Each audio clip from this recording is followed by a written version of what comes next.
ಕಾಂಗ್ರೆಸ್ನವರೇ ಅದನ್ನು ಬಹಳ ಕೇಳ್ತಾ ಇದ್ದಿದ್ದು. ಬಹಳ ತಪ್ಪುಗಳಾಗಿದೆ, ಇದನ್ನ ಸರಿ ಮಾಡಿ ಅಂತ ಅವರೇ ಅಲ್ವಾ ಹೇಳಿದ್ದು. ಅದಕ್ಕೆ ಇವತ್ತು ಪರಿಷ್ಕರಣೆಯನ್ನು ಮಾಡ್ತಾ ಇದ್ದಾರೆ. ತಪ್ಪೇನಿದೆ? ಅದು ಸ್ವಾಗತ ಮಾಡೋದು ಬಿಟ್ಟು ಅವ್ರು ಹೋರಾಟ ಮಾಡ್ತಾರೆ. ಸತ್ತೋಗಿರೋರು ನೋಡ್ರಿ, ಅಲ್ಪಸಂಖ್ಯಾತರು ಇನ್ನೊಬ್ರು ಅಲ್ಲ. ಸತ್ತೋಗಿರೋರ್ ಲಿಸ್ಟ್ ತೆಗಿಬೇಕಾ ಬೇಡವಾ? 10 ವರ್ಷ ಸತ್ತೋಗಿರೋರ್ದು ಲಿಸ್ಟಲ್ಲೇ ಇಟ್ಕೊಂಡ್ರೆ ಅದೆಂತ ವೋಟರ್ ಲಿಸ್ಟ್ ಆಗ್ತದೆ? ಇವತ್ತು ಚಿಕ್ಕಬಳ್ಳಾಪುರದಲ್ಲಿರೋ ವೋಟರು ಅವನು ಮುಂಬೈಯಲ್ಲಿ ಇರ್ತಾನೆ, ಅಲ್ಲಿ ಅವನು ವೋಟರೇ. ಅವನ ಮಗಳನ್ನ ಬೆಂಗಳೂರು ಕೊಟ್ಟವನೆ, ಅಲ್ಲಿ ಅವನು ವೋಟರೇ.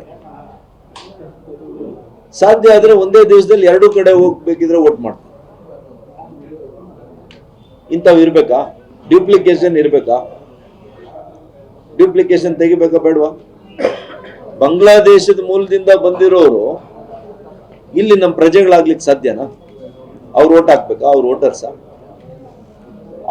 ಅವ್ರನ್ನ ತೆಗೆದ್ರೆ ಇವ್ರ ಕೋಪ.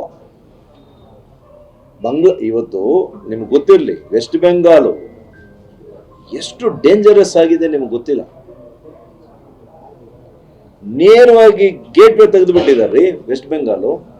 ಆಯಮ್ಮ ಮಮತಾ ಬ್ಯಾನರ್ಜಿ ನಾನೇನೋ ಪರವಾಗಿಲ್ಲ ಹೋರಾಟಗಾರ್ತಿ ಅಂತ ಮೊದಲು ಅನ್ಕೊಂತ ಇದ್ದೆ. ಓಟ್ಗೋಸ್ಕರ ನೀವು ಬಾಂಗ್ಲಾದೇಶಿಗೆ ಗೇಟ್ ವೇ ಓಪನ್ ಮಾಡಿಬಿಡದ? ಕೇಂದ್ರ ಸರ್ಕಾರ ಎಲ್ಲ ಕಡೆ ಬಾರ್ಡರ್ ಹಾಕಿದ್ರೆ ಈ ಅಮ್ಮ ಗೇಟ್ ವೇ ಓಪನ್ ಮಾಡಿ ಬನ್ರಪ್ಪ ಅಂತ. ಅವ್ರಿಗೆ ಏನ್ ಮಾಡ್ತಾ ಇದ್ದಾರೆ ಗೊತ್ತಾ? ಅವರು ಬೋಗಸ್ ಈ Aadhaar card, ration card, voter card ಎಲ್ಲ ಬೋಗಸ್ಸು. ಮತ್ತೆ ಹೆಂಗ್ ಗೆಲ್ತಾರೆ ಅನ್ಕೊಂಡಿದ್ರಿ ವೆಸ್ಟ್ ಬೆಂಗಾಲಲ್ಲಿ? ಅವರೆಲ್ಲ ಅನೇಕ ರಾಜ್ಯಗಳಲ್ಲಿ ನುಸುಳು ಬಿಟ್ಟಿದ್ದಾರೆ. ಬೆಂಗಳೂರಲ್ಲೂ ಕೂಡ ಇದ್ದಾರೆ ಇವತ್ತು ಬಾಂಗ್ಲಾದೇಶಿ. ಅಲ್ಲಪ್ಪ, ಈಗ ಪಾಕಿಸ್ತಾನ, ಬಾಂಗ್ಲಾದೇಶ ಬೇರೆ ದೇಶಗಳನ್ನ ಯಾಕೆ ಅವ್ರು ನಮ್ಮಲ್ಲೇ ಇದ್ದವರಲ್ವಾ? ಪಾಕಿಸ್ತಾನ ಯಾಕೆ ಹೋಯ್ತು? ಧರ್ಮದ ಆಧಾರದ ಮೇಲೆ ಹೋಯ್ತು. ನಾವು ಮುಸಲ್ಮಾನರು, ನಾವು ನಿಮ್ಮ ದೇಶದ ಹಿಂದೂಗಳ ಜೊತೆ ನಾವು ಇರಲ್ಲ, ನಮಗೆ ಪ್ರತ್ಯೇಕವಾಗಿರ್ತಕ್ಕಂಥ ದೇಶ ಬೇಕು ಅಂತ ತಾನೇ ಅವ್ರು ಹೋಗಿದ್ರು. ಹೋದ ಮೇಲೆ ಬಿಡಿ, ಮಹಾತ್ಮ ಗಾಂಧಿ ಅವರೇನೋ ಅವಾಗ ಯಾಕೆ ಏನು ಹೇಳಿದ್ರು ಗೊತ್ತಿಲ್ಲ. ಇರೋರು ಸ್ವಲ್ಪ ಜನ ಇಲ್ಲಿ ಇರಿಬೇಕಿದ್ರೆ,